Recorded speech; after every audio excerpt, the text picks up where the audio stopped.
আসসালামু আলাইকুম ওরহমতুল্লাহ। দারুল কুরআন মডেল মাদ্রাসা ঢাকায়ের কেজি ও প্রথম শ্রেণীর শিক্ষার্থী বন্ধুরা, আশা করি তোমরা লকডাউনের মধ্যে মা বাবার তত্ত্বাবধানে ভালোই আছো এবং মা বাবার তত্ত্বাবধানে থেকে বাসায় লেখাপড়া চালিয়ে যাচ্ছ। আজকে তোমাদের সামনে আমি হাজির হয়েছি তোমাদের বাংলা বিষয়ে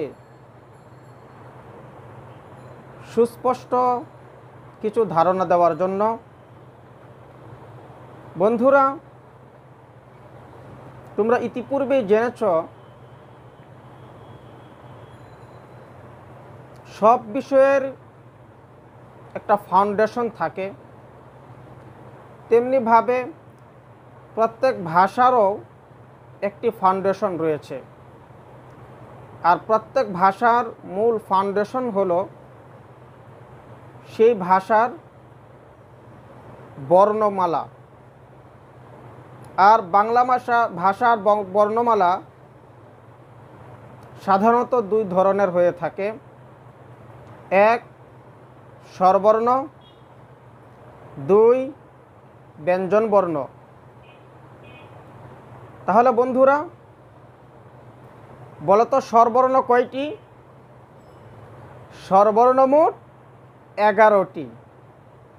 স্বরবর্ণ মোট 11টি, যথা স্বরে অ, স্বরে আ, রস ই, দীর্ঘ ই, রস উ, দীর্ঘ উ, রি, এ, ওই, ও, ঔ।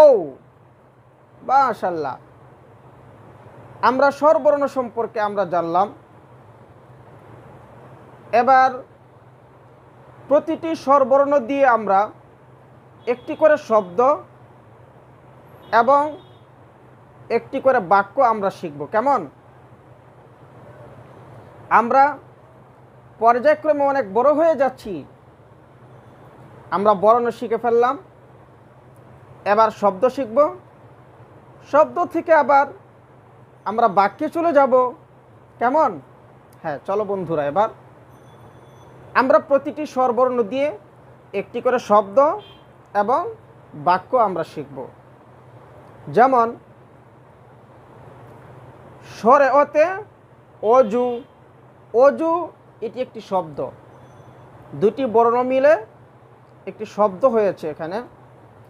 আমরা এই শব্দ দিয়ে আমরা বাক্য তৈরি করব, কারণ দুই বা ততোধিক শব্দের সমন্বয়েই একটি বাক্য তৈরি হতে পারে।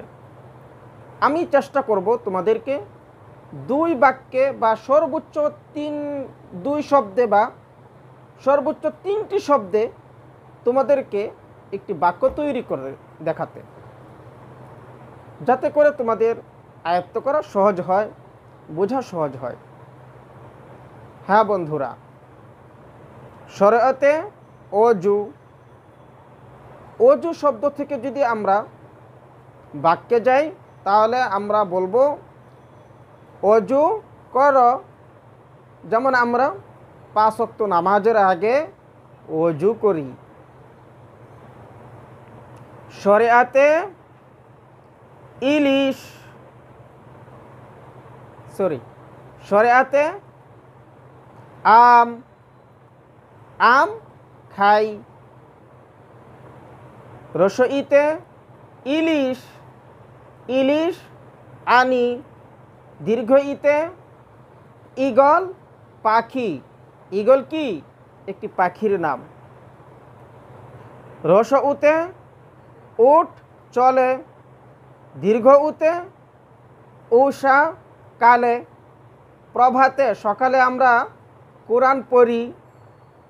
ঋতে ঋতু 6টি। আমাদের বাংলাদেশের ঋতু কয়টি? 6টি। 6 ঋতুর দেশ বাংলাদেশ। এতে এক রব, আমাদের রব এক আল্লাহ। আল্লাহ আমাদের একমাত্র রব, তার সাথে কোনো শরীক নেই। লা শারীকা লা, তার সাথে কোনো শরীক নেই। কুল হুয়াল্লাহু আহাদ, হে নবী আপনি বলুন আল্লাহ এক, তার কোনো শরীক নেই।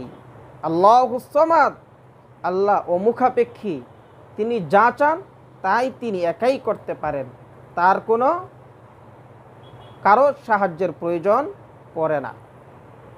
হ্যাঁ, এবার ওইতে ঐক্য করো, আমরা সবার সাথে একতা বজায় রাখব, সবার সাথে মিলেমিশে থাকব, আমরা বিভেদ করব না। ওতে ওজন করো, ওতে ঔষধ দাও, আমাদের রোগ হলে আমরা ঔষধ সেবন করব। কেমন? হ্যাঁ বন্ধুরা, আমরা স্বরবর্ণ এবং স্বরবর্ণ দিয়ে একটি করে শব্দ ও বাক্য আমরা শিখে ফেললাম। এবার আসো ব্যঞ্জনবর্ণ সম্পর্কে আমরা জানি। বন্ধুরা জানো ব্যঞ্জনবর্ণ কয়টি?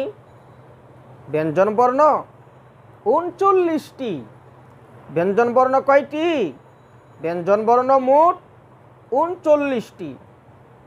ব্যঞ্জনবর্ণের মধ্যে কিছু বর্ণ এমন আছে যে সকল বর্ণের উপরে মাত্রা থাকে, একটা রেখা থাকে এভাবে। তাহলে অর্ধমাত্রাযুক্ত ব্যঞ্জনবর্ণ মোট 60টি, আর পূর্ণ মাত্রাযুক্ত ব্যঞ্জনবর্ণ মোট 26টি। এবার বাকি রইল মাত্রা ছাড়া ব্যঞ্জনবর্ণ। মাত্রা ছাড়া ব্যঞ্জনবর্ণ মোট কয়টি? 6টি। ব্যঞ্জনবর্ণ মোট 39টি। যেমন ক, আমার সাথে সাথে বলবে এইভাবে, ক, খ, গ, ঘ, উ, চ, ছ, বর্গীয় জ, ঝ, ইয়, ট, ঠ, ড, ঢ, মূর্ধন্য ত, থ, দ, ধ, দন্তন প, ফ, ব, ভ, ম, অন্তস্থ জ, র, ল, তালব্য শ, মূর্ধন্য স, দন্ত স, হ, ডয়বিন্দু র, ঢয়বিন্দু র, অন্তস্থ য়, খণ্ডত, অনুস্বার, বিসর্গ, চন্দ্রবিন্দু। হ্যাঁ বন্ধুরা, এই হলো মোট 39টি ব্যঞ্জনবর্ণ। আমরা এই 39টি ব্যঞ্জনবর্ণ দিয়ে একটি করে শব্দ এবং বাক্য তৈরি করব। কেমন? তবে হ্যাঁ,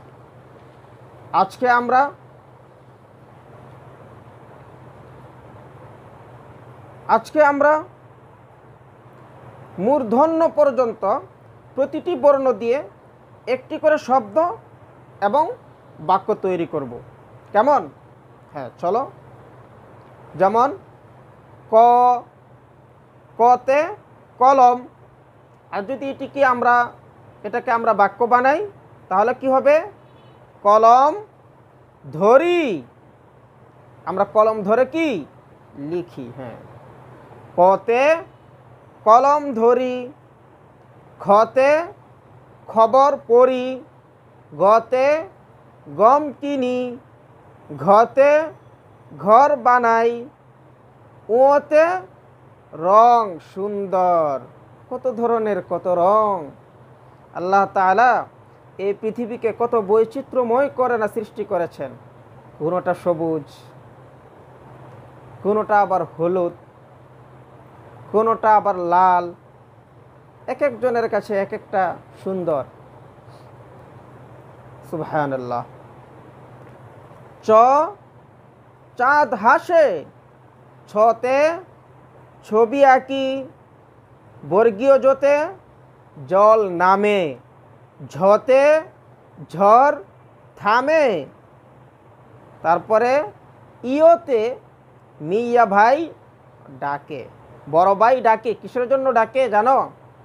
আমাদেরকে পড়ার জন্য ডাকে, নামাজের জন্য ডাকে, খাবারের জন্য ডাকে। হ্যাঁ।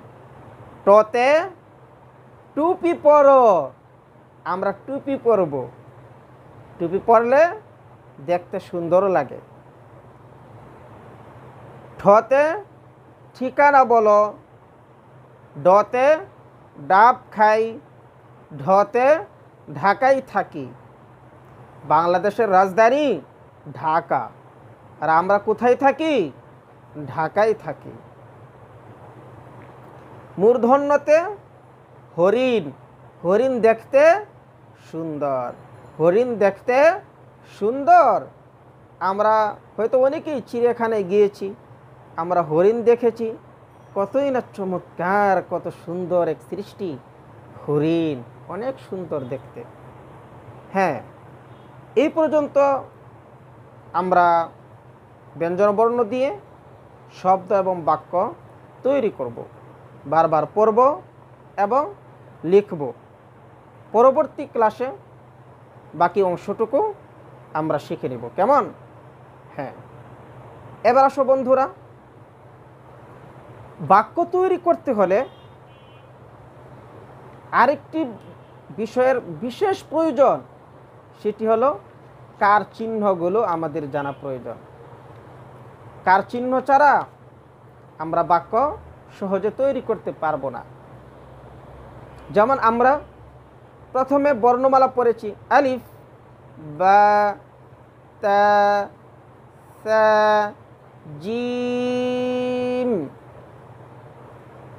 এই বর্ণমালা পড়ার পরে আমরা আবার হরকত দিয়ে পড়েছি, আ ই উ, বা বি বু, তা তি তু, থা সি তু, জা জি জু। হ্যাঁ, এভাবে আমরা ধাপ বাই ধাপ আগানোর পরে এগুলো দিয়ে আমরা আবার শব্দও তৈরি করেছি, আহাদা, আখাদা, তাই না? হ্যাঁ, এবার আসো আমরা কার চিহ্ন সম্পর্কে আমরা পরিচিত হই। তোমরা জবর পড়েছ, জবর, জবরের উচ্চারণ কি? আ। বাংলাতে, বাংলাতে শরিয়াতে আকার, যেমন ব আকার বা, ব আকার বা, বাবা। আর আরবিতে বা জবর বা, বা জবর বা, বাবা। ফাইন। আরবিতে জবর, বাংলায় কি? আকার। এবার রসইতে ঋষিকার। আমরা আরবিতে যেমন জের পড়েছি, যেমন বা জের বি, বা জের বি, বিবি।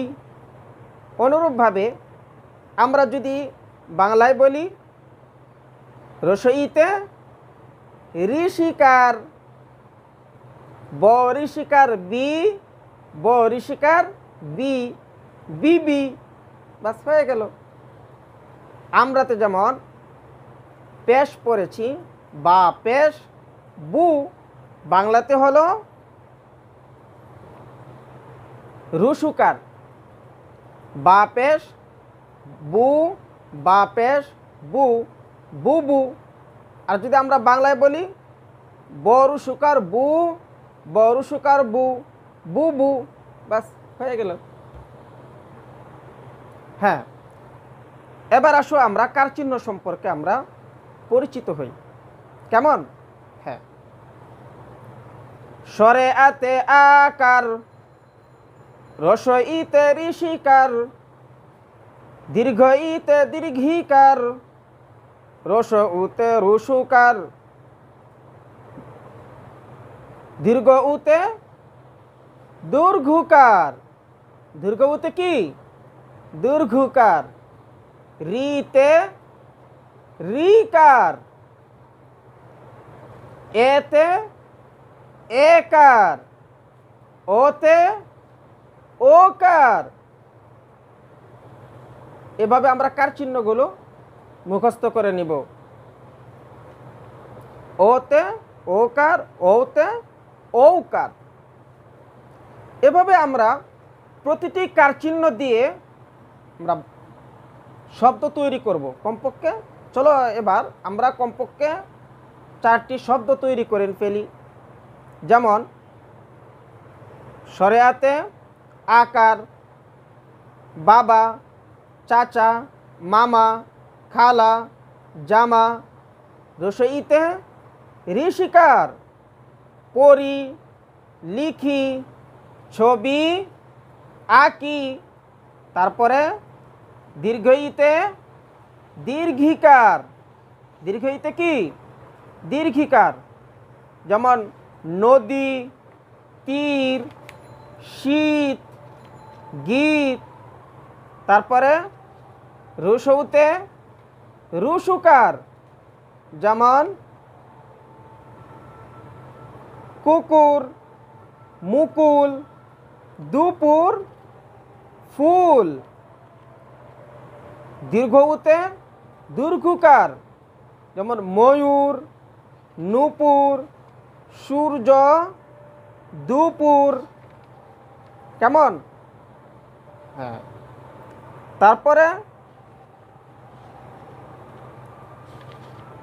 তারপরে আসো এবার রিকার। যেমন কৃমি, কৃষি, কৃত, ধৃত, কৃপা। অনেক শব্দ এমন আছে। তারপরে আসো এতে, এতে একার। যেমন ছেলে, মেয়ে, বেল, তেজ, রেল। এমন অনেক শব্দ আছে। আমরা এভাবে একাধিক শব্দ আমরা জেনে নিব। তারপর আবার ওই, ওইতে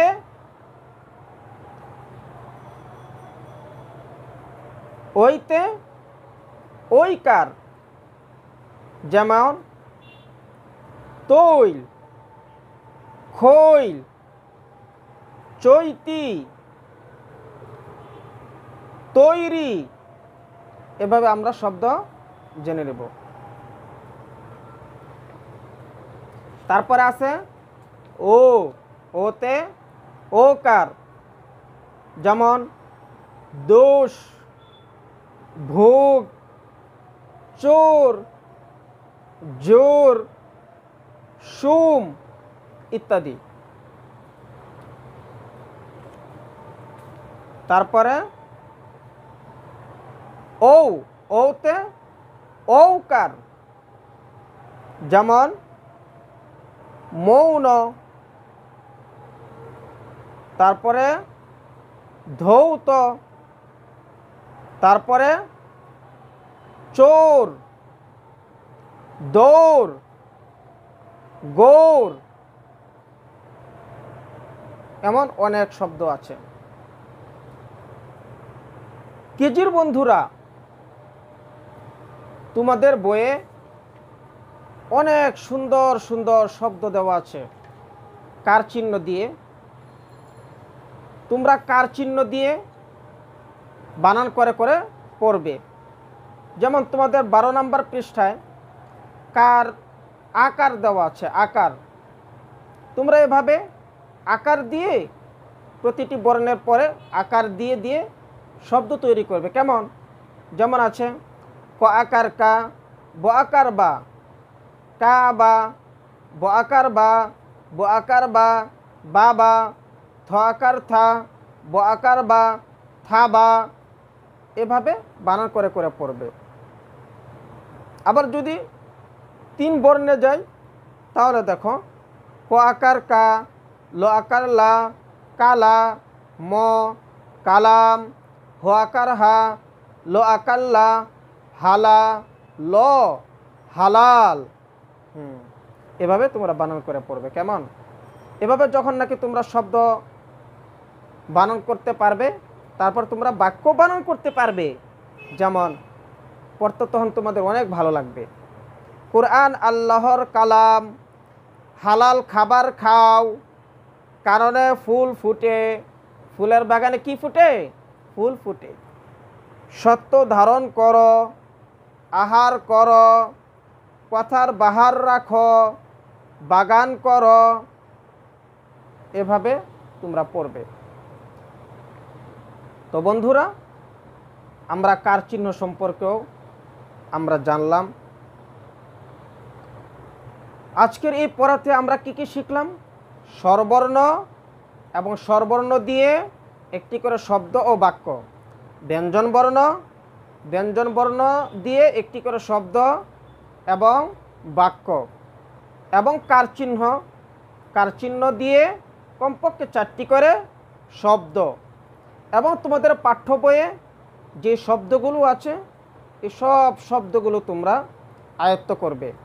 কেমন? হ্যাঁ। তারপরে ক্লাস 1-এর বন্ধুরা, তোমরা তোমাদের বইয়ে বেশ কয়েকটি কবিতা আছে, কবিতাগুলো তোমরা পড়বে। কেমন? যেমন তোমাদের বইয়ে একটি কবিতা আছে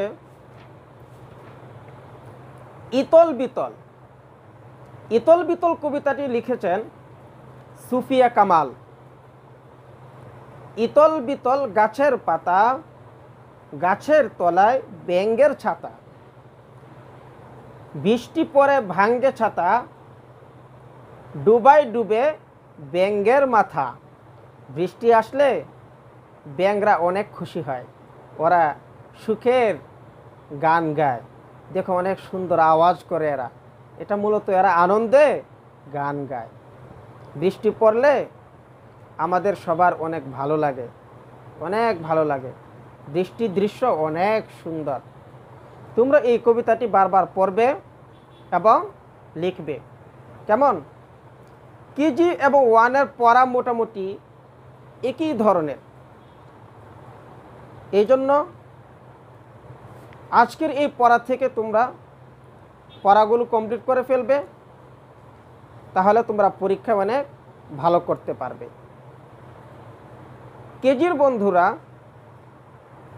তোমরা তোমাদের বইয়ের 35 নম্বর পৃষ্ঠায় দেখো একটি কবিতা আছে, অনেক ভালো একটি কবিতা, প্রার্থনা।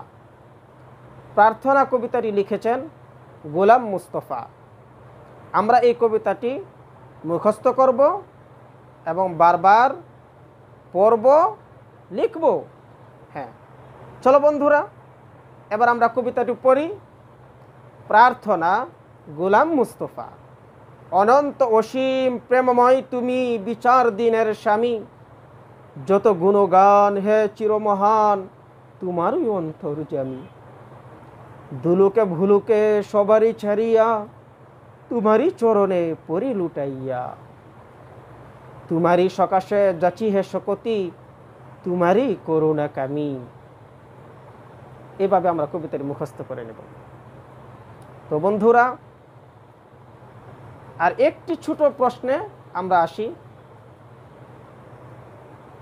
তোমরা এই প্রশ্নটিতে মনোযোগ দাও।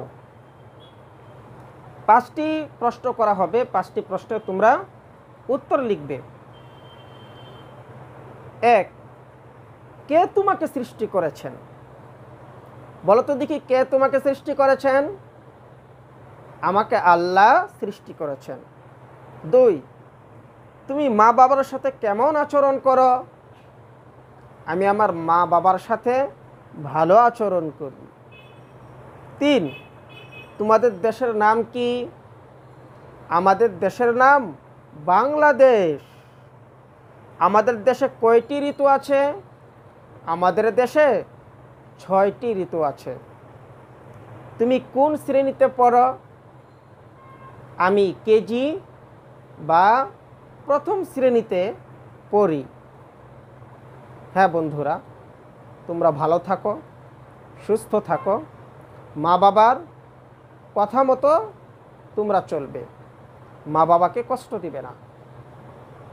মা বাবাকে কষ্ট দিলে আল্লাহ তোমাকে জান্নাত দিবে না, আল্লাহ তোমাকে আগুনে পুরাবে।